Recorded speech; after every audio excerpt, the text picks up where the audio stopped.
အပြစ်အသိပါပြောက်ရင်း၍အသက်ရှိစွာအနာမဲ့၍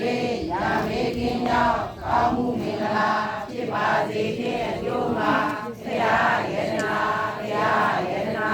သံဃာယေနာဤဟုသောယေနာမြတ်တို့မှဆရာသမားတို့ကိုအယုအတိလက်ဆုံးမိုး၍